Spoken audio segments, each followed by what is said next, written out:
여러분, 혹시 길을 걷다가 문득 이런 생각을 해보신 적 없나요? 아니, 왜 이렇게 비싼 명품 가방을 든 사람이 많지? 혹은 내 월급으로는 어림도 없는 저 명품 시계나 수입 자동차를 대체 누가 다 사는 걸까? 명품 브랜드의 로고가 마치 우리 생활의 일부처럼 느껴지는 곳, 여기 바로 대한민국입니다.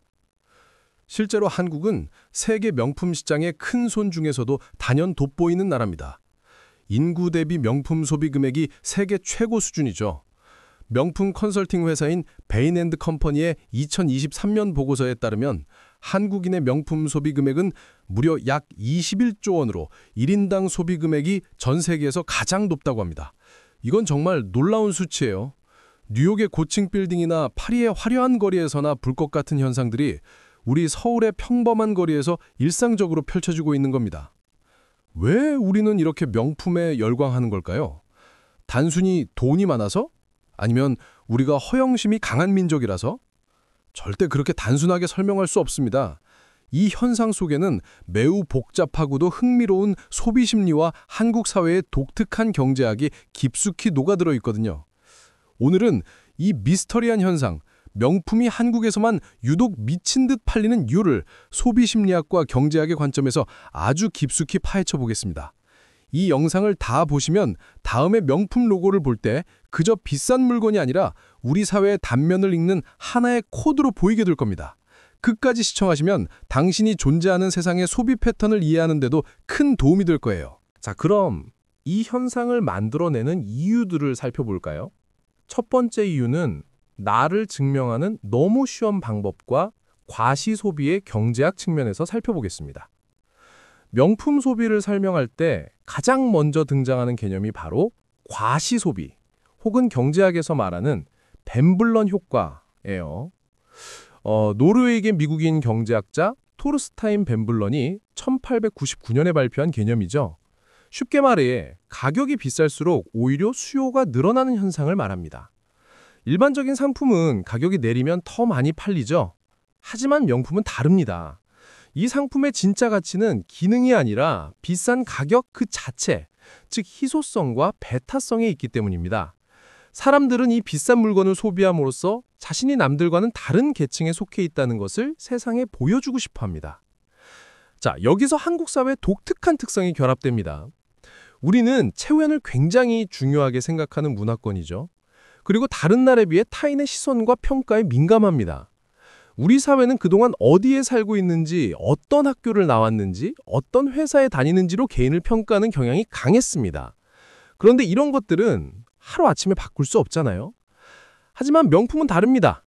내가 어떤 위치에 있던 잠시 허리띠를 졸라매거나 큰 마음을 먹으면 쉽게 접근할 수 있는 고가의 상징입니다.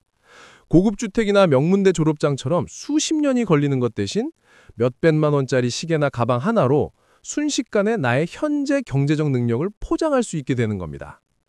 특히 한국 사회는 계층 이동이 예전만큼 쉽지 않다는 인식이 팽배해지면서 사람들은 현재의 나를 과장하거나 혹은 미래의 나를 미리 끌어다 보여주는 수단으로 명품을 활용합니다. 즉, 명품은 더 이상 단순한 소비재가 아니라 사회적 신분 상승의 욕망을 대리 만족시켜주는 가장 효율적인 도구가 되는 것이죠. 이것이 바로 한국의 과시소비가 유독 강력한 이유입니다. 두 번째는 나만 빼고 다 있어 라는 불안감을 자극하는 모방 심리입니다. 명품 소비의 두 번째 심리적 요인은 모방 심리와 비교 문화입니다. 인간은 사회적 동물이기 때문에 무리해서 뒤처지는 것을 본능적으로 두려워합니다. 심리학에서는 이것을 포모, 즉 나만 소외될까봐 느끼는 불안감이라고 부릅니다. 이 포모가 명품 소비를 부추기는 강력한 동력이 됩니다. 예를 들어볼까요? 친구 모임에 갔는데 나를 뺀 나머지 3명이 모두 신상 명품 가방을 들고 나왔다고 상상해보세요. 물론 그 가방이 내 삶의 질을 높여주진 않습니다. 하지만 나도 모르게 내가 혹시 이 모임의 수준에 못 미치는 건 아닐까? 나만 뒤처지는 건 아닐까? 하는 불안감이 스멀스멀 올라옵니다. 한국 사회는 유독 이 비교에 취약합니다. 소셜미디어의 발달은 이 비교를 일상화했어요. 예전에는 옆집 사람과 비교했다면 이제는 전국에, 심지어 전 세계의 가장 잘 나가는 사람들의 삶이 내 손안의 스마트폰으로 실시간 중계됩니다. 인플루언서나 연예인들이 명품을 걸치고 나오는 모습은 시청자에게 단순히 예쁘다를 넘어 저것은 성공한 삶의 표준이다 라는 무언의 메시지를 던집니다. 그리고 이 성공의 표준에서 내가 벗어나면 곧바로 실패라는 낙인이 찍힐 것 같은 극심한 불안감에 시달리게 되죠. 결국 명품을 사는 행위는 나도 이 성공한 대열에 합류했다는 안도감을 돈으로 사는 것과 같습니다. 이 불안감은 특히 또래 집단의 동조 압력이 강한 한국의 젊은 세대 사이에서 강력하게 작용하며 고가 소비를 주저하지 않게 만드는 중요한 심리적 요인이 됩니다. 명품은 나를 위한 만족이 아니라 남들의 시선으로부터 나를 보호하는 방패가 되는 셈이죠. 세 번째는 짠테크와 플렉스를 오가는 이중적인 소비 패턴의 경제학입니다. 명품 소비가 활발한 세 번째 이유는 바로 한국 소비자들이 보여주는 매우 흥미로운 이중적인 소비 패턴 때문입니다. 여러분, 우리는 어떤 민족입니까? 1,000원짜리 커피 한 잔에도 쿠폰을 찾아 헤매고 마트에서 100원이라도 싼 콩나물을 고르기 위해 세일 전단을 꼼꼼히 살피는 짠테크의 달인들입니다. 이른바 합리적 소비를 위해 엄청나게 노력하죠. 그런데 이 짠테크를 하던 사람들이 특정 순간이 되면 갑자기 몇백만 원짜리 명품을 플렉스합니다. 마치 스위치가 켜지듯 소비 성향이 완전히 바뀌는 거죠. 경제학에서는 이를 대체 불가능한 만족을 추구하는 소비로 설명합니다. 즉, 일상생활에서는 최대한 지출을 줄여 저축하고 그 아낀 돈을 극도의 만족감을 주는 한 방에 몰아넣는 전략적 소비인 겁니다.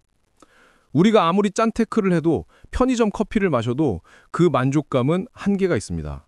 하지만 몇 달 혹은 몇 년을 모아 산 샤넬 가방이나 롤렉스 시계는 그 자체로 노력의 보상이자 자기애의 표현이 됩니다. 이것은 특히 미래가 불투명하다고 느끼는 젊은 세대에게 강하게 나타납니다. 어차피 집은 못 살 것 같은데 이 돈으로 현재의 행복이라도 챙기자는 욜로 심리가 결합되면서 일상적인 소비는 극도로 절약하고 대신 나를 위한 가치 소비로 명품을 선택하는 경향이 강해지는 것이죠. 명품 브랜드 역시 이 심리를 기가 막히게 파고듭니다. 엔트리급 명품 전략이 대표적입니다. 몇천만 원짜리 가방은 못 사도 수십만 원짜리 지갑이나 벨트는 살 수 있도록 접근 가능한 가격대의 상품을 내놓는 겁니다. 소비자들은 이것을 통해 명품 브랜드의 가치를 최소한의 비용으로 소유했다고 느끼게 됩니다. 결국 짠테크를 하던 사람들에게도 일단 명품의 세계로 들어올 수 있는 문을 열어주는 것이죠. 네 번째는 황금성과 재테크로 포장되는 명품의 경제적 가치입니다. 마지막 네 번째 이유는 명품이 단순한 사치품을 넘어 재산 증식의 수단, 즉 안전자산으로 여겨지는 한국 사회의 독특한 현상 때문입니다.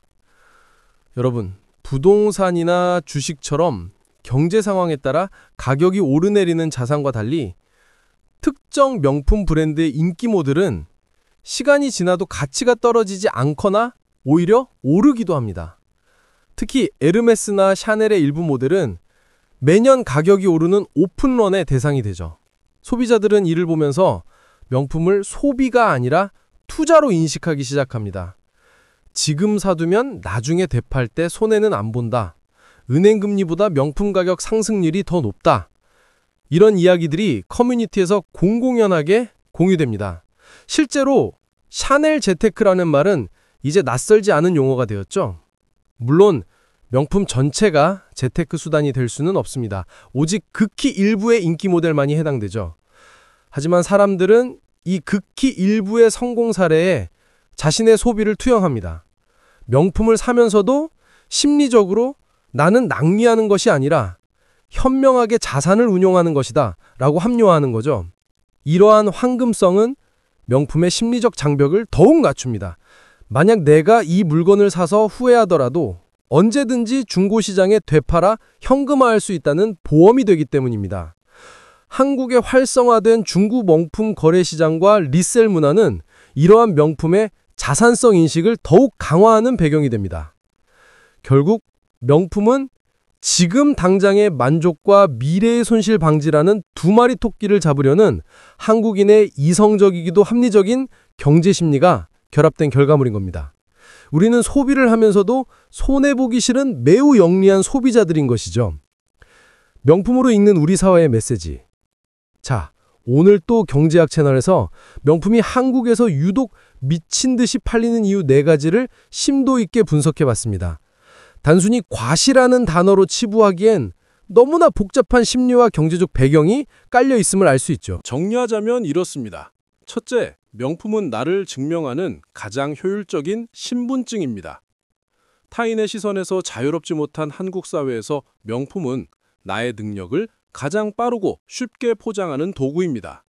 둘째, 명품은 나만 뒤처질까봐 느끼는 포모, 즉 불안감을 잠재우는 심리적 안정제입니다.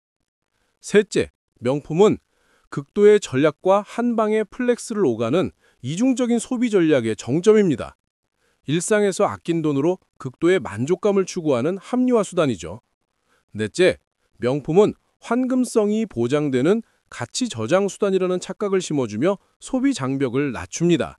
결론적으로 한국의 명품 소비는 우리 사회의 경쟁 압력과 불안정한 미래에 대한 보상 심리가 만들어낸 매우 독특한 문화 현상입니다. 명품은 그저 가방이나 시계가 아니라 우리 사회가 우리에게 요구하는 성공의 척도를 시각적으로 보여주는 거대한 거울인 셈이죠. 명품 소비를 비난할 필요는 없습니다. 개인의 자유니까요. 하지만 오늘 이 영상을 통해 당신이 다음에 명품 매장을 지나거나 로고를 볼 때 나는 이 물건을 왜 원하는가를 한 번 더 생각해보는 계기가 되기를 바랍니다. 이것이 바로 현명한 소비, 즉 스스로를 이해하는 경제학의 첫걸음일 테니까요. 오늘 이야기가 유익했다면 이 미스터리한 한국의 소비 심리에 대한 정보를 주변 친구들에게도 공유해주세요. 구독과 좋아요, 알림 설정은 저희 오늘 또 경제학 채널이 더 흥미로운 이야기를 만드는데 큰 힘이 됩니다. 다음에도 우리의 삶과 밀접한 심리와 경제학 이야기로 다시 찾아뵙겠습니다. 시청해주셔서 감사합니다.